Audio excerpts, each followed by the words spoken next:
I'm really proud. We've managed to assemble a really top-notch panel for you today. I mean, the energy transition is such a broad topic, and what we've tried to do is get you people who are involved in making that energy transition happen in Latin America from different parts of the region and in different industries. So first of all, I would like to introduce Keith Marshall. Keith is the CEO of Sol Gold, and Sol Gold is a London-listed mining company that is developing one of the largest new copper projects in Latin America, and they're developing that in Ecuador. Next, I would like to introduce Alfredo Moreski. Alfredo is, Alfredo used to be just your normal, typical Latin American focused fund manager, focused on fixed equity events. Recently, this year, Alfredo is launching for Santander Asset Management. He's launching a Latin America focused ESG fund. So this is really useful because Alfredo can explain to us what ESG investors are looking for when they're funding mining projects, oil and gas projects, renewable energy projects. And finally, but definitely not least, we have Marcela Vaca. Marcela Vaca is the General Director of Geopark. If you don't know about Geopark, you should do, because it is the largest independent Latin American focused oil company. It's listed on the New York Stock Exchange. So obviously you've got the majors like BP and Shell that will have their assets in Latin America, in Africa, and Asia. Geopark is just focused on Latin America. It's operating in 5 different countries in the region. And I'm delighted that Marcela can be with us here today to explain that oil and gas too has an important role in this energy transition. So I think without any further ado, I'm going to go to Marcela first, because when people think about clean energy, they do not think about oil and gas. And I'd just like you to explain to us, Marcela, why are you here today? Why is oil and gas relevant and important when we talk about the energy transition? Well, can you hear me well? Yes, perfectly. Okay, well, thank you. And hello, James, and hello, Keith and Alfredo, and thank you for having me here with you today. And congratulations to Erasmo, a beautiful business and a great speech. Thank you. Well, regarding your question and just following up on what everybody said on earlier, Latin America is by far is a great place on the planet to invest in oil and gas. Some of the biggest hydrocarbon resources, and as you well know, and probably better than me, it's just a welcoming business and a stable regulatory environment. Of course, we have the tools, we have the talent, and there's virtually no competition for us and the economics and the financial returns. But also Latin America, being this amazing place, and I am from Colombia, so I'm in love with Latin America. Being this amazing place, it is also a place with very stringent environmental regulations. At least in the oil industry, we are by far, in almost every country in where we operate, the most regulated and supervised and audited industry of all. So there is no way that, at least in the countries where we operate, and you mentioned it, we operate in, we have investments in Brazil, in Colombia, Ecuador, Peru, Chile, and Argentina now. We have a very, very tight regulation and supervision, and all that the crude that we produce is definitely ESG compliant. It's part of the challenges and of the commitment to operating in Latin America, but definitely it's also we would also have to make a point on the variety of crudes that we produce. Anywhere in Latin America, we produce from the heavy sour Mexican Maya grade crude that's produced in Mexico to the very light sweet shale oil gas from Vaca Muerta. Obviously, the light crudes it's easier to refine, produces less emissions, less sulfur, and as you get heavier, the refining produces but more impact. Geopark produces various grades of crude across our operations. We produce light crudes and heavy crudes. That's part of how we manage our risk and how we diversify between oil and gas as well, and across different grades.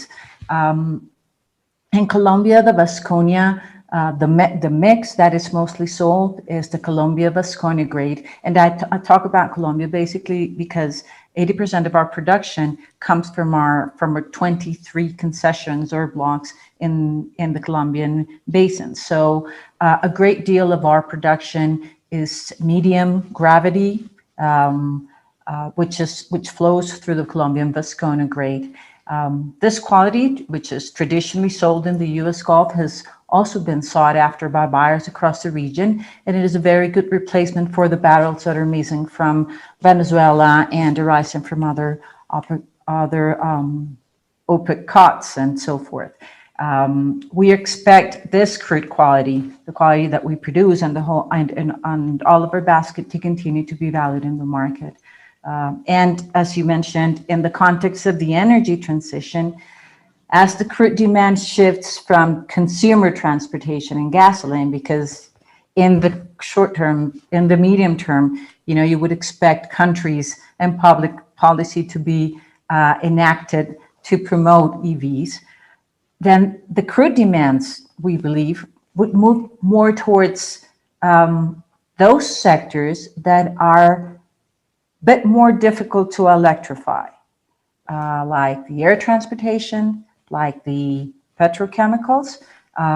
Those sectors use medium crudes with good yields and distillates, and these crudes, which we produce the most, and you say in the AP gravities should be around 18 and 22 API, for those who are related to the oil industry and understand that is what I'm saying, a medium mix.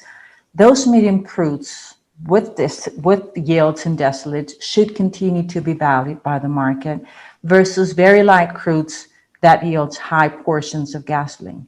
And this is, I'm talking 10, 15 years from now. And because that is exactly the market where biofuels like Erasmus and new technologies would come in. So only to close, yes, the Latin America has a very stringent environmental protection. Our industry is very heavily supervised. There is no way that Latin American crude would be produced if it were not ESG compliant, and we should work constantly to make it more and more so compliant. And then as to the impact, then the medium grade crudes should take some dominance into the future in Latin America. Marcela, that is fascinating. That's absolutely fascinating, because when I wrote some articles for this energy transition report recently, I learned that even in the most optimistic scenario, by 2050, oil and gas is still responsible for 40% of primary energy demand. So oil and gas is still going to be here for the next couple of decades at least. So it's fascinating to hear from you what oil and gas that will be and what the market will start to look like. And I really want to go to Alfredo and ask him, how an ESG investor chooses which oil companies to invest in. But before I do that, I'm just going to bring in Keith. Because Keith, you are obviously developing a huge copper project. The big rationale for copper's got lots of uses, but the reason why people are bullish about copper at the moment is electric vehicles and electrification. I just want to ask you, if the whole reason that we are producing more copper is for environmental reasons, then obviously that copper has to be produced in an environmentally friendly manner. So I just want to ask you in very simple terms, what are the environmental benefits of your copper project or of Ecuadorian copper? Well, what are the environmental benefits of that?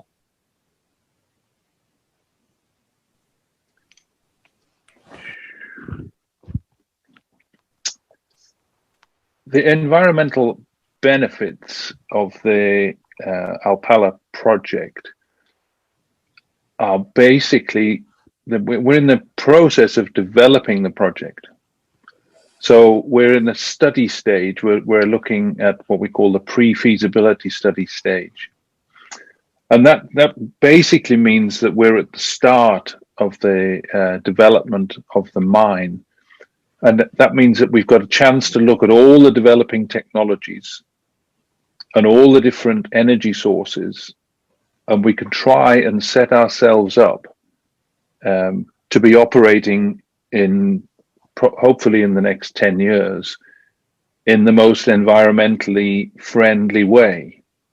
And for example, at the moment in the underground mines around the world, all of the equipment is powered by diesel. And you all know about diesel particulate emissions, and we have the same. The underground mining world was one of the first industries to recognize the downside of the diesel particulates. And so we pushed hard to improve the quality of our engines. And we were able to filter out and clean up the engines such that we were able to drop the diesel particulates. I don't know the exact number, but I suspect by about 75%. The next stage for underground mining is the electrification, and that's to move towards battery technology or cable technology that would allow us to use electrical equipment underground, which then cleans up all of the underground atmosphere for the underground workers. So that's one of the ways that we're looking at becoming more environmentally friendly, using more renewable energy. Certainly in Ecuador, a large proportion of our electricity comes from hydropower. We're looking at the potential for SolGold to be involved in the building of one or even two hydro schemes that will allow us then to use more and more renewable energies.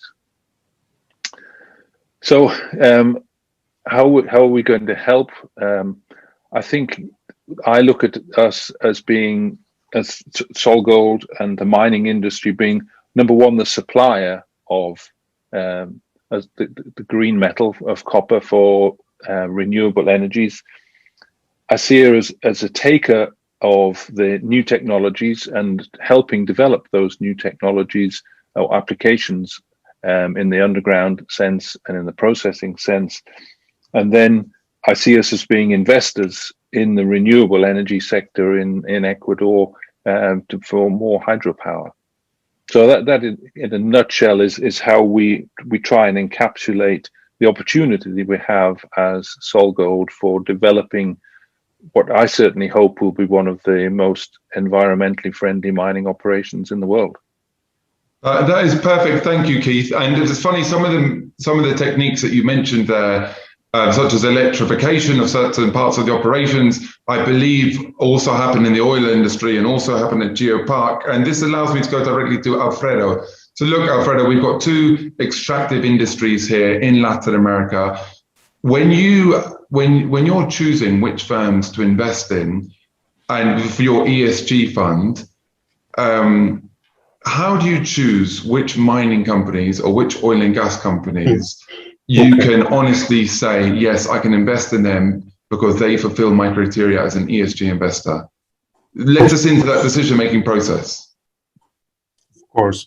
So thank you very much for the invitation first. I'm very honored by being part of this panel. I don't want to speak against what Marcela talked, because we have been investing in Geopark for a long time. We know the company very well. We know the management very well. We know their track record. They're an excellent company, and they have been delivering over time. And we have been with them since they were half what they are now. So we know them very well. But honestly, when we think about ESG, think about Latin America pretty much producing around 7 million barrels of oil a day. I mean, all in all, adding Brazil, Mexico, well, Venezuela is not a very strong producer right now. But if you think about pretty much 7 million, Argentina as well, you have to think about how is the industry positioned in terms of climate change. You have to think, what is their strategy in terms of climate change?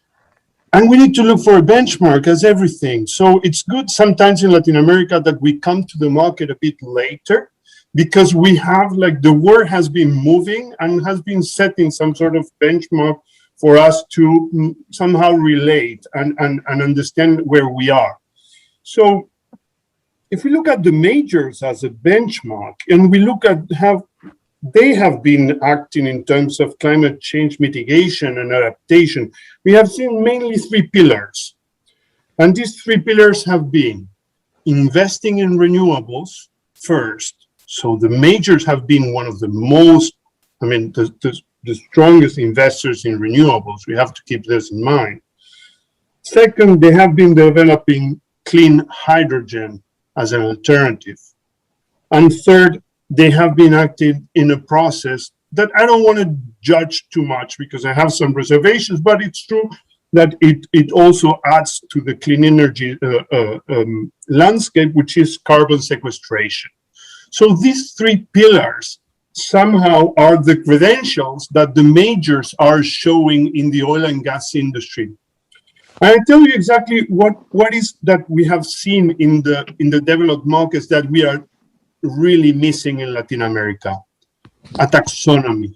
We have seen mainly the European Union coming for that taxonomy. We will see the UK very shortly come with a taxonomy. We have seen the CBI, the Climate Bond Initiative, come with a taxonomy. It doesn't matter whether it's exactly the same or not, but this is the line in the sand that actually draws which activities are in the right side, in the right side of the climate change mitigation and adaptation, and which ones will fall into the wrong side of the climate change mitigation and adaptation. And this is very important because what I want to understand is not exactly the credentials that the companies will have now, but I want to sit with a company and listen to them. How much of their capex for 2023, 2024 will be considered part of the taxonomy? How much is aligned to the transition into a low carbon economy?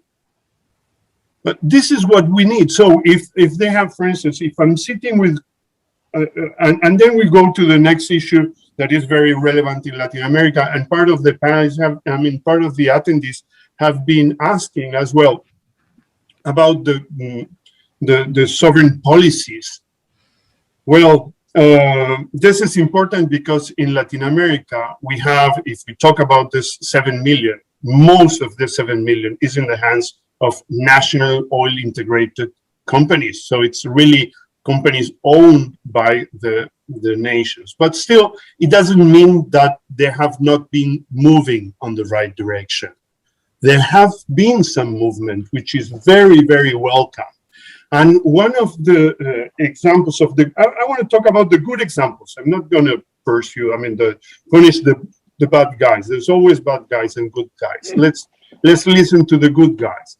So in Colombia, we really have seen an alignment between the national oil integrated company and lately the government, especially the Minister of Industry, in really fostering the energy transition and talking about the things we want to listen.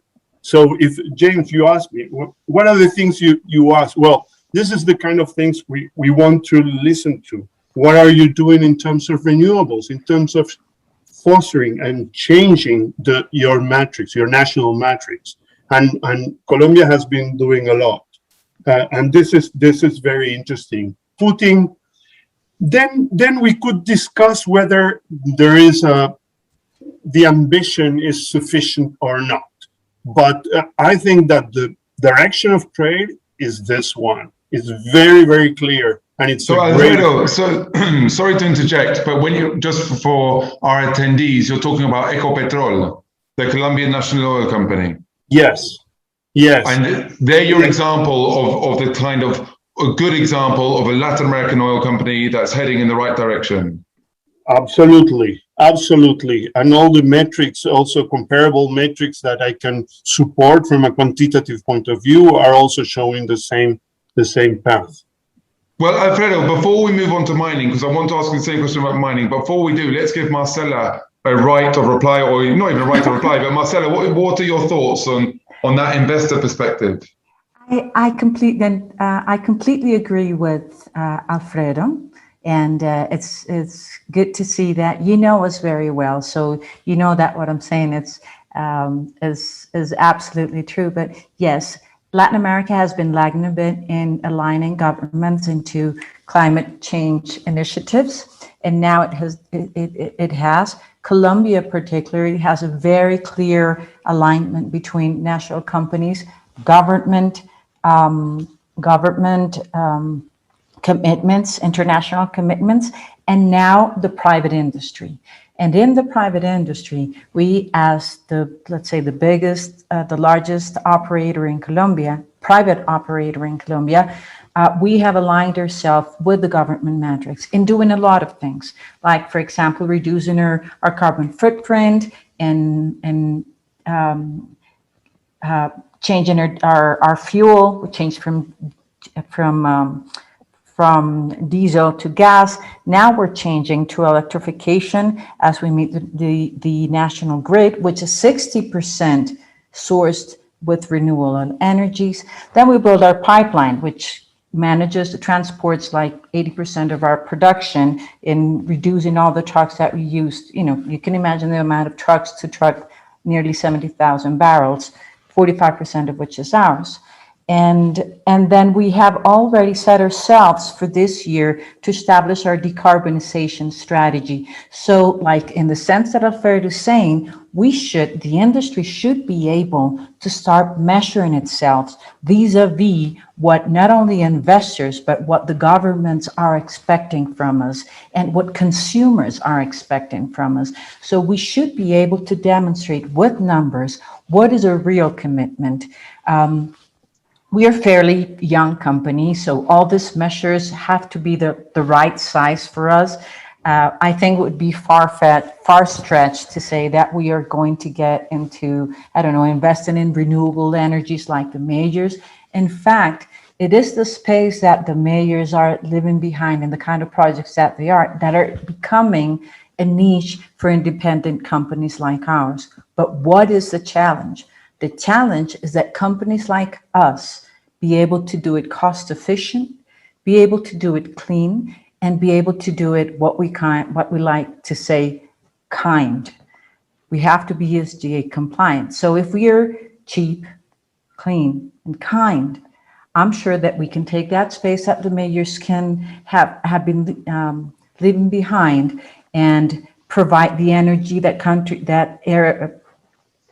continents like Latin America are going to be demanding in the next 40 years to be able to provide that development that is so strongly needed. And in that sense, I completely agree with you, Alfredo. We should all be on board with all these initiatives. We should be able to measure them. We are working very strongly in having in measurements, and who is going to succeed is not only who can provide the indicators, but is who's truly, truly committed to do it in a cheap, clean, and a kind way. Perfect. Thank you, Marcela. Alfredo, it's great to see you doing my job as a moderator of this panel and basically challenge everyone. But let's keep it going. So now let's look at Keith. So let's look at copper, electric vehicles. What are your criteria when it comes to investing in miners or copper miners, the type of project that Keith just told us about? Well, first, let me say one thing that I think that Keith mentioned, and I want to highlight as how important it is. He spoke about the sourcing of the energy. As everybody knows, miners are big consumers of energy. So the strategy of which type of energy is source is very significant. So how important it is, how this ESG approach has evolved since when we start many years ago, people were thinking about scope 1 emissions. So people will go to people like managers like Keith and will ask, how many emissions are you sending to the atmosphere as a result of your everyday work? They will never ask how many emissions are sent to the atmosphere as a result of the energy you're buying. So we moved from scope 1 to scope 1+2 in terms of reporting. And this is so significant because, I mean, if you look at in Latin America, there is a lot of multinational companies that are in the mining sector, and their own shareholders have been pushing for very much transparency in terms of the sourcing of energy that they are buying. And by reporting scope 1 plus scope 2, meaning that the energy that you, I mean, along your value chain, that means that it makes a lot of sense for the industry to try to manage and push their suppliers into a greener landscape. So this has been also a driver of a greener landscape in the mining industry, not only for the miners themselves, but also for energy generators that have been pushed into providing a cleaner matrix. So this is very important, and I think it's something that we want to point out. In terms of what we look at when we look at miners, I tell you the first weight that we put in our materiality matrix is water management. As you know, I mean, all miners are also very much consumers of fresh water, and this is the most important thing we need to monitor from a pure environmental point of view. If you look at the S, at the social part, we look at health and safety measures.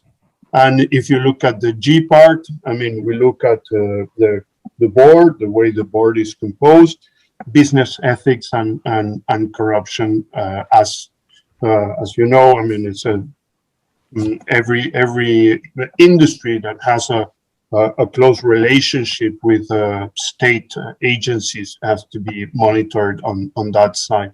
And by doing that, we are also imposing, I mean, we have this ambition of going into a better future for Latin America, better standards of governance, better positioning on Transparency International in terms of corruption, better use of water. I mean, we need to be ambitious because, I mean, at the end, we discovered the power that investors do have, which I'm not saying that non-clean industries will not have, a place in the future. I'm not saying that, but this huge pool of investment that is represented by the ESG funds, I mean, will be a really significant advantage in terms of funding in the future. I think we are not yet seeing that, but it's going to come.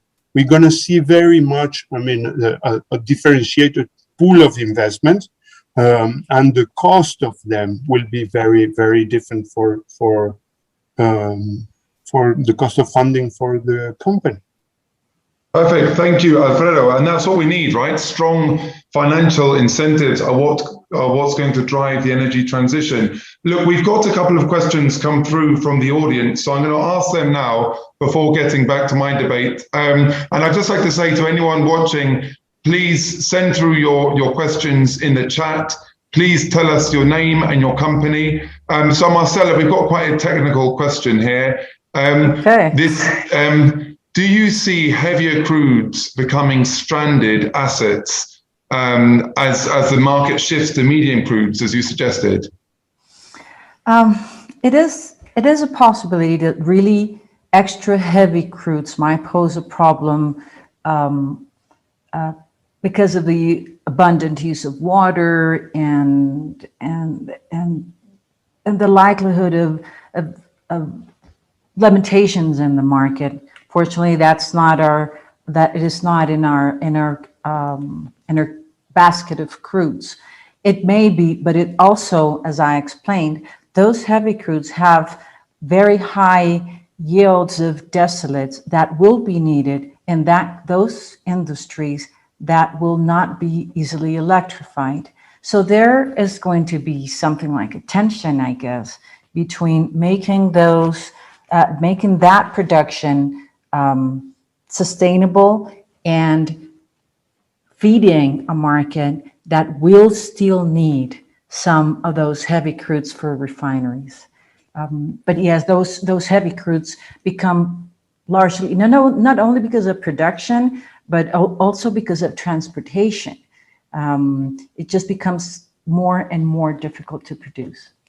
Perfect. Thank you, Marcela. Another oil type question, but this time it's biofuels. So Erasmo and hopefully the translation team. Erasmo, this is a question for you. We were being asked, how quickly, Erasmo, do you think it will be possible for commercial planes to use 100% biofuels? So we're not talking about small planes, we're talking about 747s. How quickly will that be a reality? Nós já utilizamos, James, os biocombustíveis verdes. Hoje estamos utilizando os biocombustíveis de primeira geração, que é o etanol e o biodiesel. E no hemisfério norte já se utiliza os biocombustíveis de segunda geração. Estados Unidos, Canadá, Europa. Aqui na América Latina, a partir de 2024, com a nossa unidade operando, nós já vamos ter os biocombustíveis avançados também. E nós acreditamos que temos um potencial gigante para expandir os biocombustíveis avançados. E eu concordo com o que a Marcela colocou, e obrigado, Marcela, pelas palavras sobre a minha apresentação, que nós temos que trabalhar juntos. Nós vamos utilizar petróleo por muito tempo, e nós precisamos do petróleo porque a demanda de energia é crescente, mas os biocombustíveis são parceiros da indústria de petróleo para nós fazermos essa transição energética e utilizarmos cada vez mais, ou aumentarmos a utilização do biocombustível e dos combustíveis líquidos.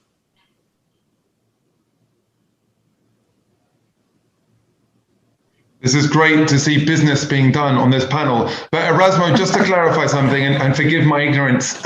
So are you telling me that there are planes, and please do forgive my ignorance, this is a question from the audience, so I could blame it on the audience, but I'll be honest, I didn't know this either. Are you telling me that there are 747s running on 100% biofuels?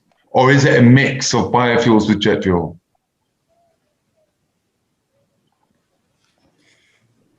Eu posso comentar. Eu há 15 dias estive numa live com Boeing, Embraer e a Gol. Sim, hoje já existem os aviões, eles têm uma garantia de fábrica para utilizar 50% de biojet, e a Boeing anunciou nessa live que em 2030 todos os seus aviões podem utilizar até 100% de biojet. E nós acreditamos que esse é um mercado muito interessante para os biocombustíveis avançados, porque a gente vê soluções para veículos leves elétricos, mas para veículos pesados e o transporte aéreo, nós acreditamos que o combustível líquido é o combustível que vai ser utilizado por décadas e, portanto, o biocombustível pode ajudar esses segmentos a reduzir e muito as emissões. Só um comparativo para o público que está nos acompanhando: o biocombustível, dependendo de qual a fonte da matéria-prima, ele pode reduzir em mais de 100% as emissões de gases de efeito estufa. Então, nós temos um impacto ambiental muito grande.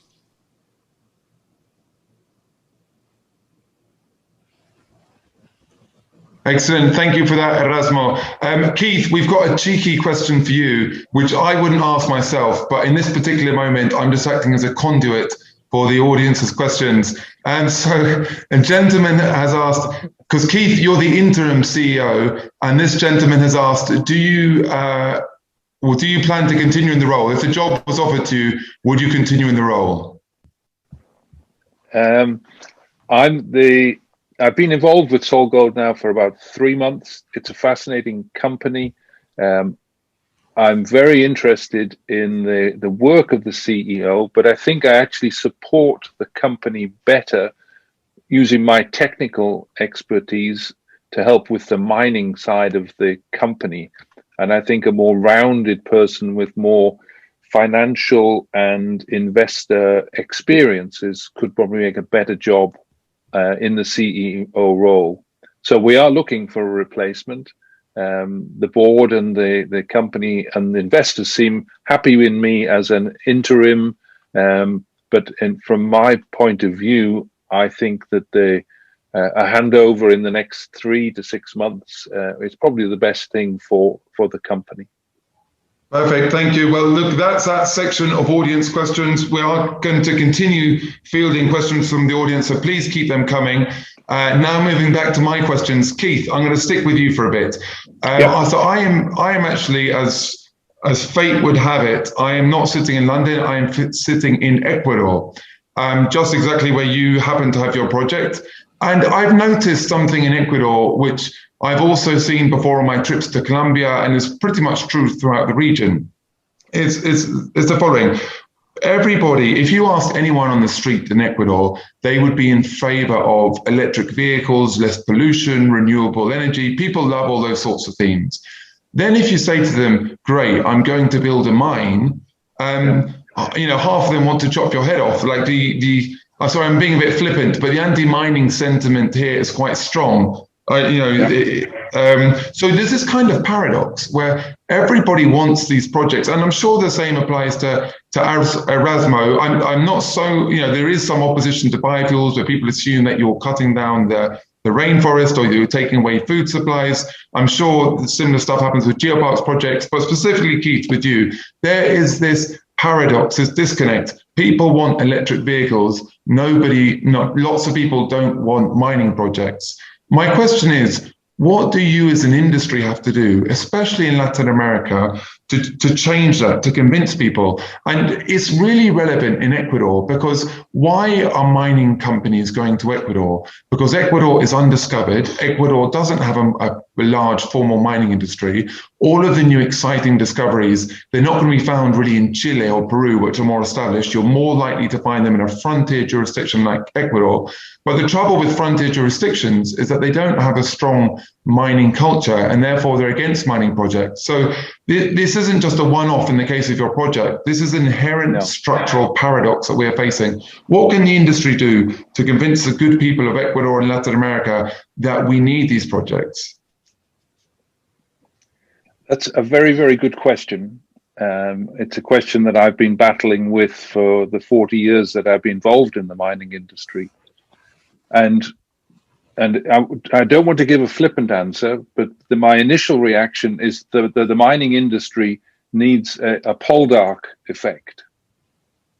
Because what has happened in the southwest of England, where we have the tin mining, and they've been mining there for 200 years, the mining is now finished. I was involved with the last mines that were in operation there. But they've turned the mining industry, the tin mining industry, into a fictitious, wonderful, benevolent history involving romantic characters. And everybody that goes to Cornwall now loves the tin mining industry and thinks it was great. A brief interjection for our Latin American viewers. Yes, Poldark.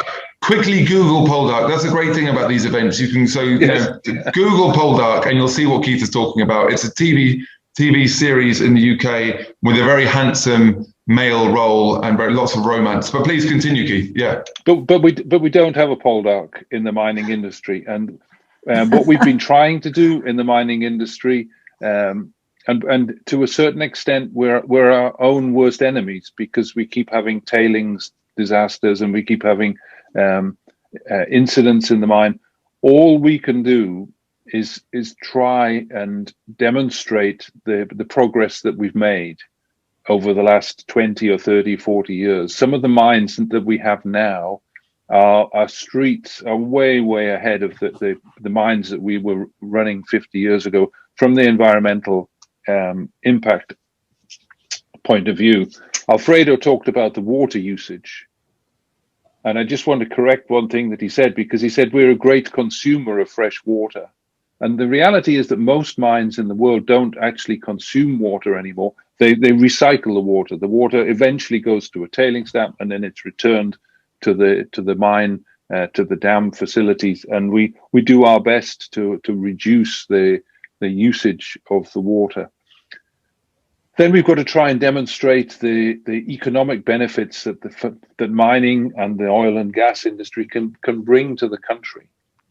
And I look at it as the resource that we have in the ground is worth so many billions of dollars that we've got to try and bring out. And in the bringing of that out, we provide jobs, we provide taxation for the country, we provide copper for the world, because it's going to be sold all the way around the world. So those are all positive impacts on the country.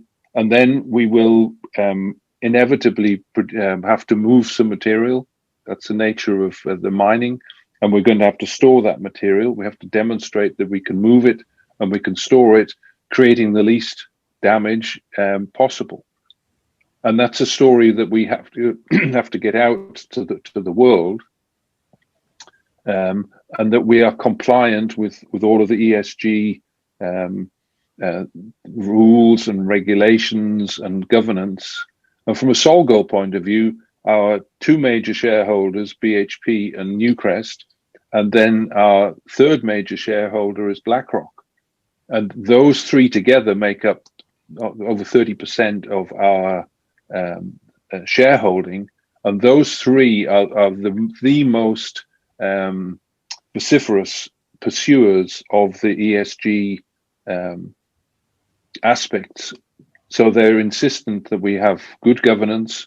We've changed the board recently to improve that governance structure.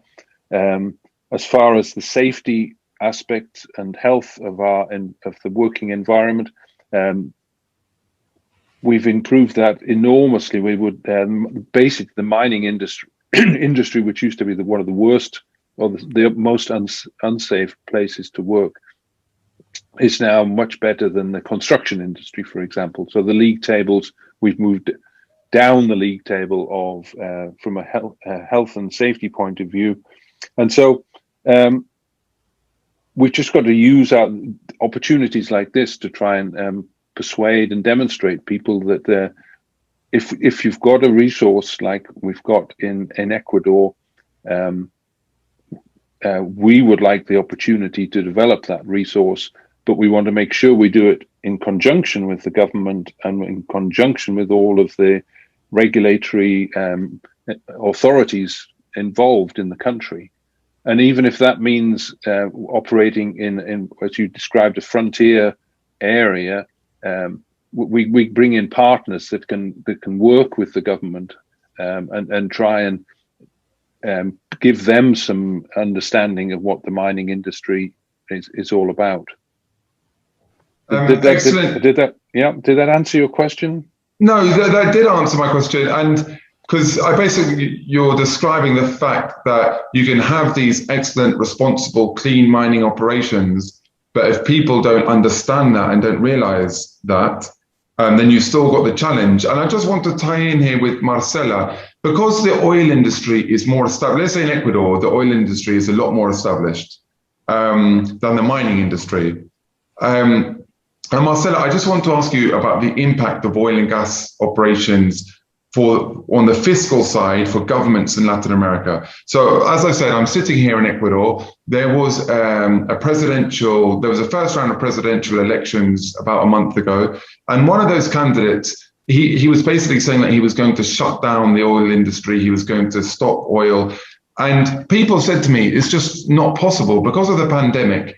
Ecuador is in a really tough fiscal situation. If you were to close down the oil industry overnight, maybe you could do that in Norway, I'm not sure. But if you were to do that in Ecuador, that would literally mean closing hospitals in the middle of the pandemic. It would mean closing schools. And that's the reality of the situation. I just want to ask you, Marcela, do you feel that the fact that oil is such a big contributor, and I don't know how much it contributes exactly, but I'm sure it's a significant part in the Colombian GDP, do you think that that gives the industry a certain level of political protection, the fact that it's already established and already helps Colombia with lots of things? I don't know if I would call it protection. I think I would call it more like scrutiny, because oil definitely is a large part of Latin American economies. It is, and you know it, it is not only because there are large reserves, and especially in Brazil and Ecuador and Mexico, and they are by far largely dependent on those reserves and that income. And so is Colombia. I mean, even with our very low reserves compared to other Latin American countries, in Colombia, the industry accounts for between 30 and 50% of the exports, and it's almost 10%, 10 or 12% of the national income, fiscal income, 4% of the GDP. So it is important. It is an important industry. And of course, this industry is facing the conflict. It's a paradox. We may not like you because, you know, the pandemic through this whole climate change speech, but, oh, we need you because you're the source of a lot of development. And I think those two tensions can be perfectly aligned. Of course, we're not protected.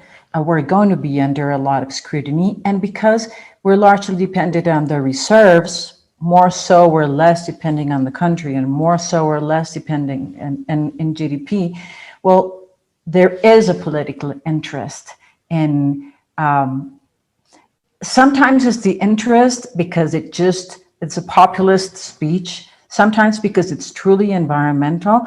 But what nobody can deny is that in the short and medium term, there is not one single industry that may be able to replace the income that these industry is providing, and in general, the extractive industry is providing from these countries.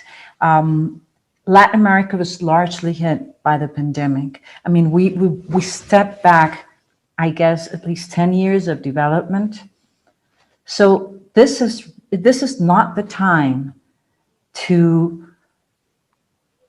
waive the resources that are coming from those investments. In fact, probably because it has been politicized and there's so much needed, they are the topic of political campaigns. As you said it in Ecuador, it was in our last political campaign, and to date, we have not found the industry that would replace us. And I'm sure that at least in Colombia, it will be the matter of political campaign that is coming in 2022.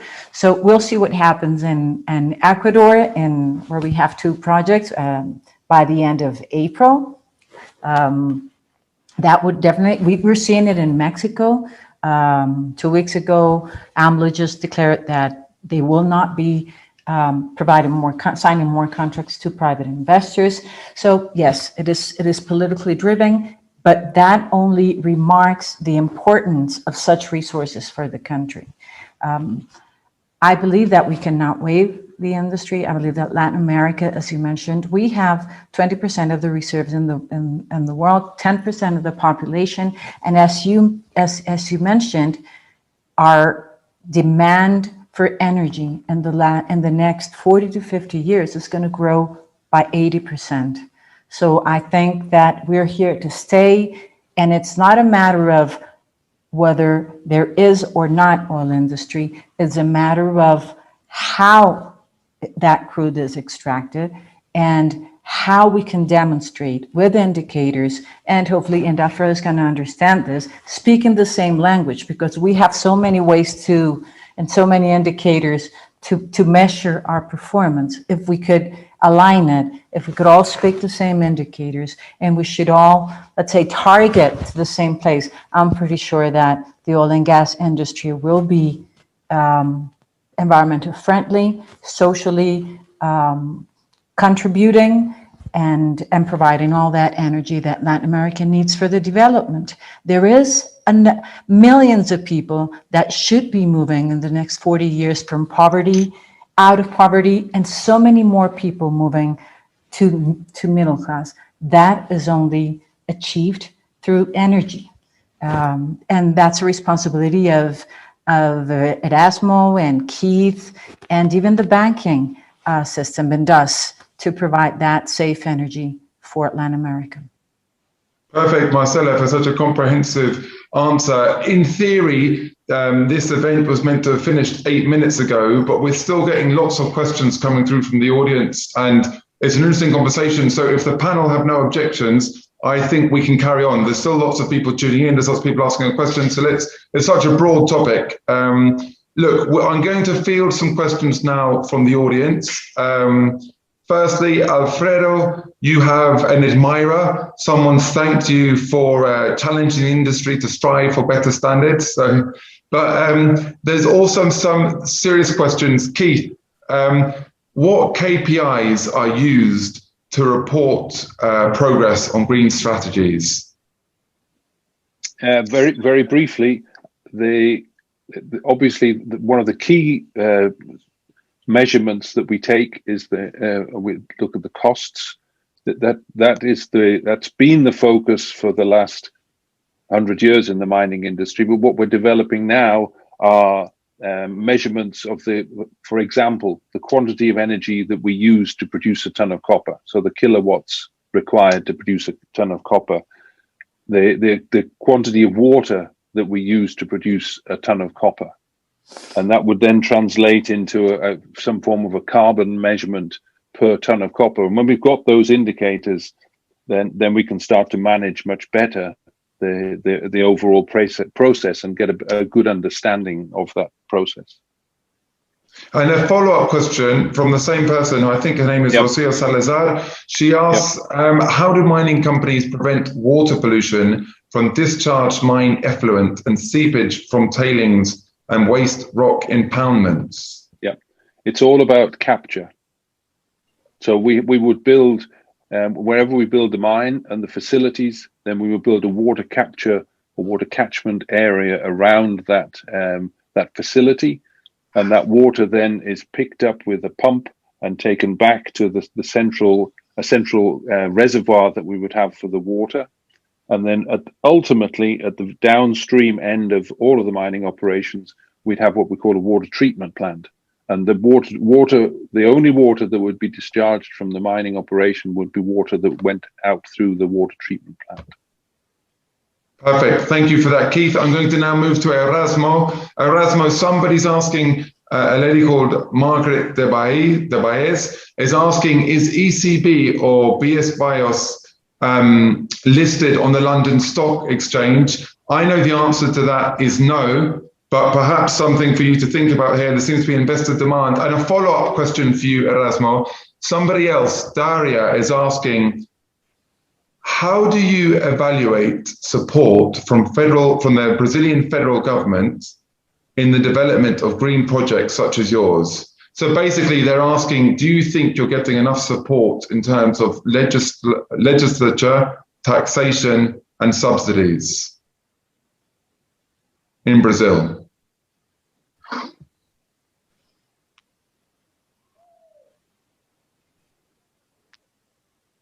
Obrigado pelas perguntas, que são muito boas.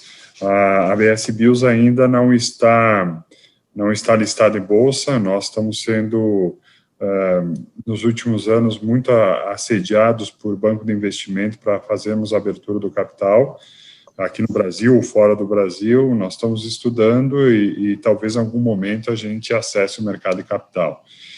Acho que é uma oportunidade boa, até porque estamos vendo aí mais recursos, mais dinheiro buscando investir e fomentar projetos como o que a ABS Bios e que a ICB tem. E aí, eu não posso deixar de citar o Alfredo, né, que citou muitas áreas de investimento, e dizer que o nosso segmento, além de ser verde, de ser green, de ser sustentável, ele é lucrativo. Então, ele gera também recursos, que é fundamental para uma empresa se manter sustentável. No que diz respeito ao governo brasileiro, o Alfredo também citou os exemplos da Colômbia, e eu, como brasileiro, não posso dizer que, na minha opinião, o Brasil é um exemplo para o mundo, porque nós somos o segundo maior produtor de etanol em segundo maior consumidor, somos o segundo maior consumidor produtor e consumidor de biodiesel. Nós temos o programa Renova Bio no Brasil, que agora, além de nós vendermos o produto aqui, a gente pode também vender um ticket, que é o ticket de carbono, e cada empresa tem o seu ticket, tem a sua pegada de carbono. Então, realmente, o Brasil está muito, muito comprometido com as mudanças climáticas. Infelizmente, nós temos essa questão do desmatamento na Amazônia, mas a produção onde nós estamos a mais de 3 mil quilômetros da Amazônia, estamos totalmente contra o desflorestamento. E, James, o ponto que você traz, né, de usar, por exemplo, que as pessoas são contra as minas de cobre, mas querem carros elétricos e são contra os biocombustíveis, eu não vejo isso aqui no Brasil ou Paraguai, que eu estou muito presente, ou Argentina, né? E quando a gente explica que os biocombustíveis, quando produzidos de forma correta, respeitando o meio ambiente, eles ajudam a reduzir as emissões e produzem mais alimento, porque eles ajudam a aumentar a oferta de alimento, as pessoas entendem facilmente e apoiam imediatamente os biocombustíveis. Então, eu vejo que a aceitação dos biocombustíveis é muito grande. O que acontece é que muitas pessoas não têm o conhecimento. E fóruns como esse, eventos como esse, o veículo de comunicação que você representa, são muito importantes para levar conhecimento aos consumidores. Excellent. Thank you, Erasmo. You will not be surprised to learn that I also think that this event is very important. We've been talking a lot about why we think Latin America, or why Latin America is a leader when it comes to the energy transition. You know, we've talked about its copper resources, its biofuel resources, its oil resources, but I want to tilt that slightly. Alfredo, I want to ask you, why is ESG investing so important to Latin America? Why is ESG investing perhaps more important in Latin America than it might be in London? Well, this is one of the things we usually say to our investors in Europe, mainly in Germany. I mean, I many times I say, listen, your marginal dollar is going to make much more of an effect if we invested in Latin America than in Europe, continental Europe, or the US, for instance, because of the natural setup of Latin America, because of how relevant, I mean, are the things we are discussing. If instead of Keith and Marcela, we were sitting with the CEO of Netflix, and I mean, we would be discussing about how sustainable is his building, which is okay, but it's not really, it's not going to make a difference in terms of energy transition for the next 30 years. So if you're thinking about how would the planet be affected in the next 30 years, how your kids are going to, I mean, where are they going to live, in which sort of world are they going to live, in which industries, and what sort of standards will be guiding these industries, which they will work. Well, I mean, this is it's very important work we are doing, and I'm an enthusiastic. I mean, I've always been an enthusiastic for the region, apart from being from Latin America. But also, I think that the ESG has a lot of meaning because of the particular setup, the industrial setup that we have in Latin America. We need to talk about the Amazon. I mean, Erasmo is 3,000 kilometers away from the Amazon, but he has to talk about the Amazon because he knows that on the other side of the panel, people are asking themselves, what are the industries doing in terms of making sure that we have something that belongs to the whole community, you know, to the world community. So this is very, very important. And as I mean, we talked before, James. I mean, companies that are doing this kind of efforts are setting also the standards for the next one. So I think that it's very important that Keith was mentioning, okay, BlackRock is here. I mean, and BHP is behind, and we are setting the strongest standards. Well, I mean, for us as an investors, once we see that, for instance, if a company comes in and has a certification that the land they're using is 100% free of any deforestation claim, for the next one that we will invest, we're going to ask for the same certificate. So because this is setting the standard for the next. So if we look at the water management of a particular mining company and we like what we see, this is what I'm going to ask to this, I mean, to the one next. So what we are doing in Latin America has, I think it has and we wish it has a very strong effect. I mean, we are not here to really, I mean, do like a twist what we have been doing in the last years and just change a bit the portfolio that we were investing. This is not the goal. So what we really want to do, and we want to see these companies delivering on an adaptation and a transition. This is what we want to see. We want to see, and we are happy because it's not about governments. I saw, I mean, many, and in Latin America, we used to think, I mean, we tend to think that it's all about the government bringing the right policies, the government pushing for or pushing against. But it's not really like that. If you look at Brazil, for instance, you see how important ESG is. And it's not something that is particularly being pushed by the government. So I think that there is a lot going on. There is a lot of private and public efforts, very much decentralized all over the world. And this is a global effort, and we need to be there pushing the boundaries and bringing best practices elsewhere as a benchmark for the companies there. Excellent. Thank you, Alfredo. Look, I'm going to look to wrap this up because I know you're all very busy people. But before I do that, I've got some final questions. And what I want to do is we've been asking Alfredo what he thinks about your companies and your projects and your industries. And now I want to flip that around and really look at investors and the role that investors are playing. So first, I'm going to start with Marcela. Marcela, I have learned, researching this report that we produced recently, I was surprised to learn how sticky oil demand is going to be. Oil is going to be with us in a serious, significant way for the next couple of decades. And I would say probably for the next century, we're going to be using oil in some forms or the other. Oil is not going away. So I just want to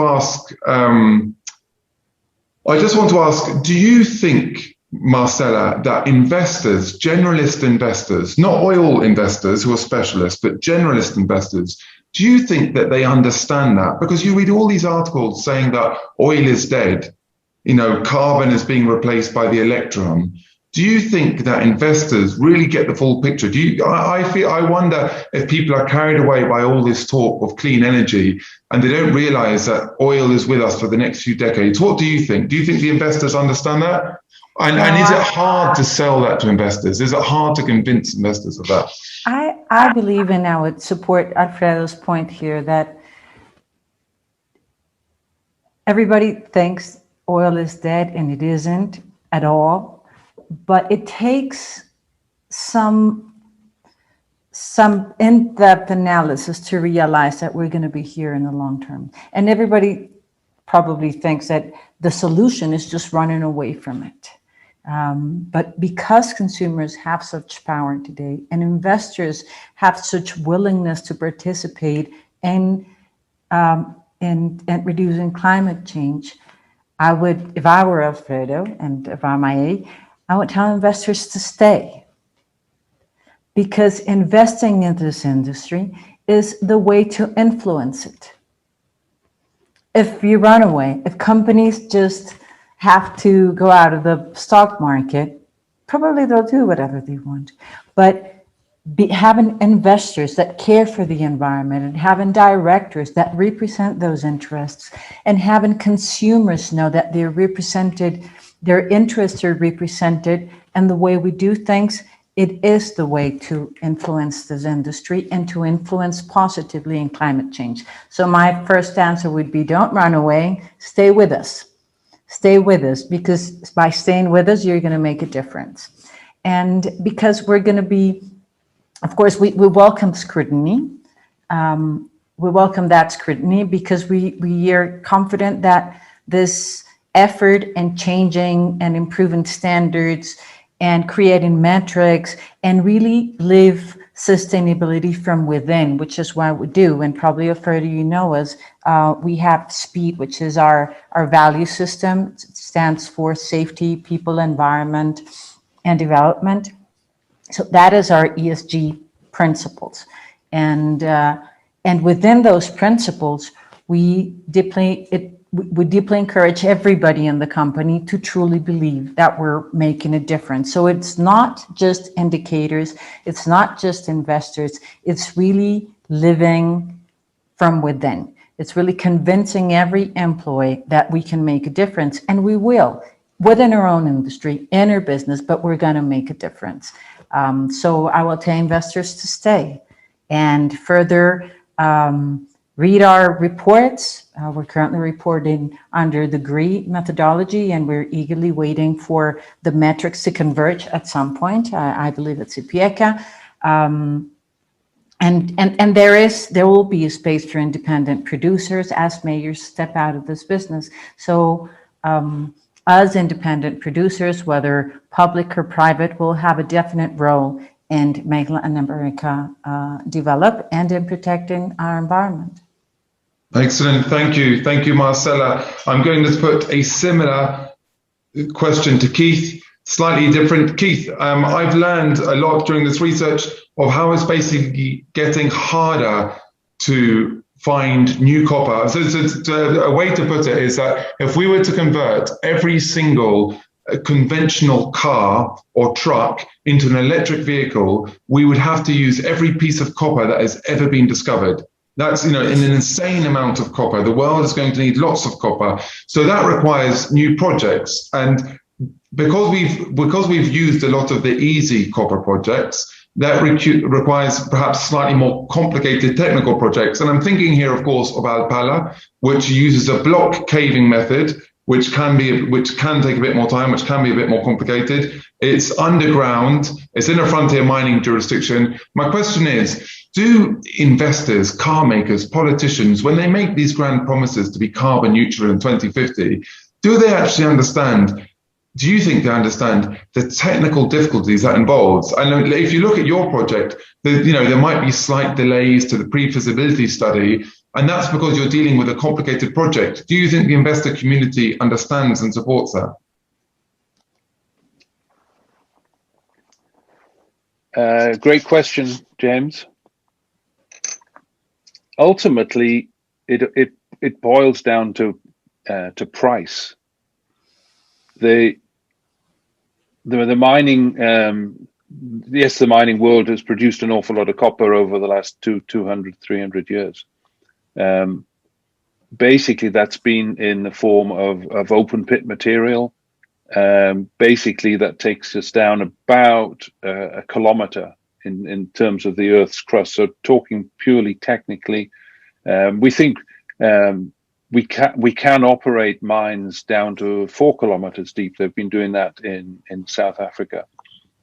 So the question is, is the world running out of copper in the ground at the moment? And the answer is no.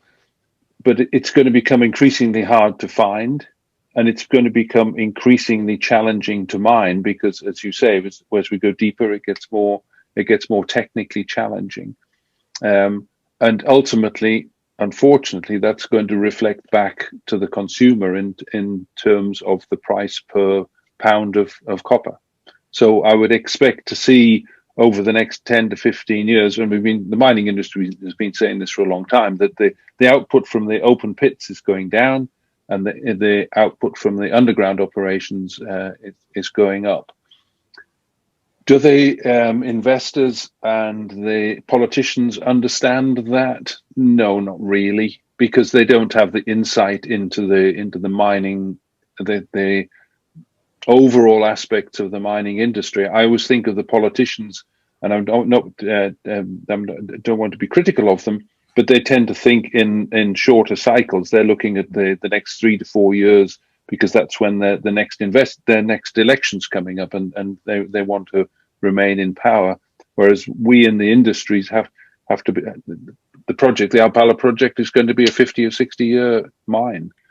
And so they don't look at it from the technical side at all. They look at it from the point of view of jobs and copper and taxes, as I've said before. But the great thing about the mining industry, and I think the oil and gas is very similar, is that we learn to adapt as well. It's amazing how once you started a mine and got it going, it's amazing how difficult it is to kill off a mine, because the mining engineers and the people involved and the employees and the investors, they all want to see it continue. And so rest assured that the mining industry will be able to supply all the copper that is needed for all of the green and renewable energy. And I repeat what Marcela said. We welcome scrutiny. We want to work with the world. We want to work with employees. We want to work with the populations of wherever we've got the mines, because we want to do it in the most environmentally responsible way, recognizing that the demand is going to be there for copper for as long as the human race is around. Excellent. Thank you, Keith. And just finally, I'm going to go to Erasmo, because we've just had a question from the audience. So we'll wrap up after this question.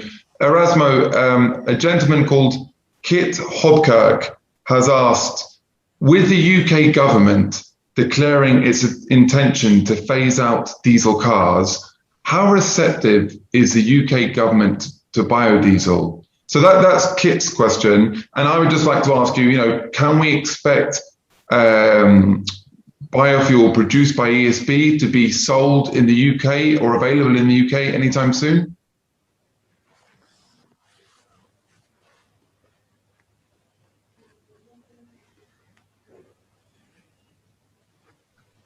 Obrigado pela pergunta. Sim, a gente pode esperar a venda dos biocombustíveis avançados serem vendidos no Reino Unido. Tanto é que uma das major oil que nós negociamos é a BP, e dentro dos mercados finais podem ser o Reino Unido. Eu visitei Londres antes da pandemia e realmente vi ações concretas que o Reino Unido está fazendo para mitigar as emissões de gás de efeito estufa, como o centro de Londres, onde tem um pedágio muito caro para você andar com o carro, e também essa intenção de reduzir ou finalizar a produção de carros a diesel e focar nos elétricos.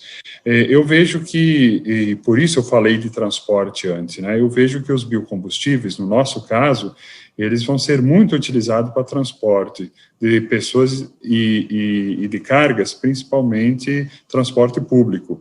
Eu acredito que o carro elétrico, ele tem essa vocação de estar presente nos veículos leves, né? Mas eu concordo plenamente com o seu comentário, né, James, que nós vamos precisar de quase todos os minerais do mundo só para fazer carro elétrico, e acho que nós vamos ter outras demandas. E concordando aqui com o colega que agora falou que o preço do cobre vai aumentar e o preço de outros minerais também vão aumentar. Então eu vejo que tem espaço sim no Reino Unido para nós enviarmos o biocombustível, não para os veículos leves, mas para caminhões, para os aviões, para o setor de transporte.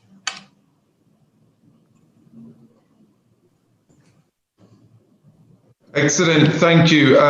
Well, look, we've overrun by half an hour, but it was worth every minute. This event has been attended by lots of people. Look, we're still getting comments, a fascinating discussion, lots of thanks from the audience. So I just want to convey that gratitude of the audience. I want to say thank you, Marcela, for joining us. Alfredo, thank you for joining us. Keith, Erasmo. And what I most enjoyed about this is that it wasn't just a boring panel where everyone slaps each one on the back and they exchange platitudes. There was a genuine debate. So thanks for all of you for helping to build that. Thanks for all of you for tuning in. And thank you to Canning House. It's a delight to partner with you as always. Thank you, Christina. Goodbye, everyone. James.